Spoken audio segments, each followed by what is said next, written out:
Monsieur le Président. Le Covid-19 est certes un révélateur du moins bon, mais aussi du meilleur que peut être la nature humaine. Le meilleur de la nature humaine, c'est bien évidemment l'engagement sans limite de nos blouses blanches à qui on ne dira jamais assez merci.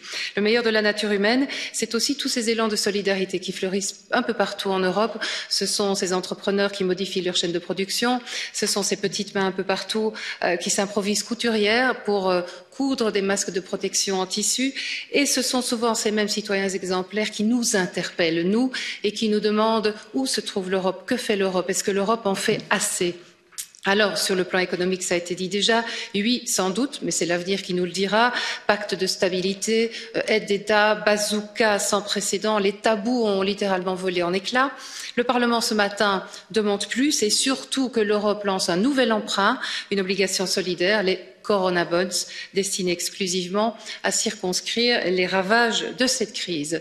Sur le plan sanitaire, en revanche, les questions sont nombreuses et nous n'allons pas éternellement nous cacher derrière les limites du traité aujourd'hui, c'est parfaitement inaudible. Qu'a fait exactement le CDC en termes de prévision, d'anticipation? On ne sait pas. Pourquoi, au vu de l'ampleur de cette crise, la Commission n'a pas activé l'aide humanitaire au cœur de notre territoire pour venir en aide aux hôpitaux débordés à Bergame, à Madrid, à Mulhouse? Où est passé le corps médical européen en matière d'humanitaire, de protection civile? Nous avons les moyens. Ce qui nous manque ici jusqu'ici, c'est l'audace. Et je voulais dire une chose, et je voudrais que vous me laissiez terminer parce que c'est essentiel ce matin.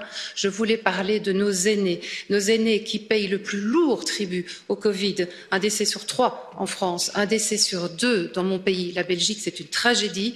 Je voulais dire à Madame von der Leyen, mais elle n'est plus là, que condamner nos seniors encore à de longs mois de confinement n'est pas le bon message, que les visiteurs soient testés, qu'ils soient masqués. Moi, j'ai pas la solution ici, mais ce que je sais, c'est que nos aînés meurent autant de tristesse et de solitude que de la maladie. Et si je peux conclure un rien hors du sujet, je trouve qu'ils sont les grands oubliés de nos politiques européennes. Il est urgent de leur tendre la main. Je vous remercie.